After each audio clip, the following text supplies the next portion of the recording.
அண்மை செய்தி. நாடாளுமன்ற தேர்தலில் அதிமுக கூட்டணியில் புதிய தமிழகம் கட்சிக்கு ஒரு தொகுதி ஒதுக்கீடு செய்யப்பட்டிருக்கிறது. இது குறித்த கூடுதல் விவரங்களோடு இணைகிறார் எமது செய்தியாளர் ராஜேஷ். வணக்கம் ராஜேஷ், விவரங்கள்.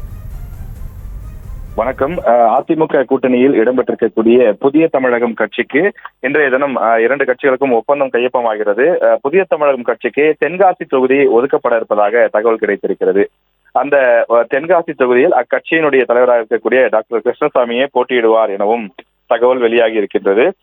சரியாக 9:30 மணியிலிருந்து 10 மணிக்குள்ளாக இந்த ஒரு தொகுதி உடன்பாடு கையொப்பம் ஆகும் என்று தெரிவிக்கப்பட்டிருக்கின்றது. அதிமுக கூட்டணியில் தனி சின்னத்தில் போட்டியிட புதிய தமிழகம் கட்சி தொடர்ந்து கோரிக்கை வைத்திருப்பதாகவும் தகவல் வெளியாகி இருக்கக்கூடிய நிலையில அவர்களுக்கு ஒரு தொகுதி ஒதுக்கீடு செய்யப்பட்டிருப்பதாக தெரிய வந்திருக்கின்றது.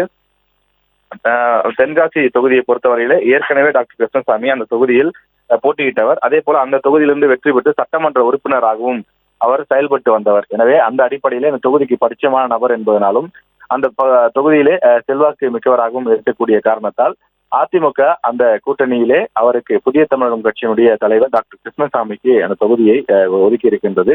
இதற்கான அதிகாரப்பூர்வ அறிவிப்பு 10 மணிக்கு வெளியிடப்படும். இதற்காக அதிமுக தலைமை அலுவலகம் அமைந்திருக்கக்கூடிய ராயப்பேட்டை தலைமை அலுவலகத்திலே தற்போது முன்னாள் அமைச்சர்கள் பலரும் வர தொடங்கி இருக்கிறார்கள். இன்னும் சற்று நேரத்தில் அக்கட்சியினுடைய பொதுச் செயலாளர் எடப்பாடி பழனிசாமி வர இருக்கின்றார்.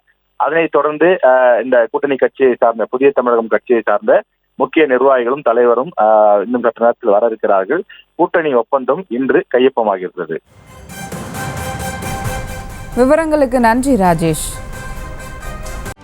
செய்திகளை உடனுக்குடனும் துல்லியமாகவும் தெரிந்து கொள்ள சப்ஸ்கிரைப் பண்ணுங்க.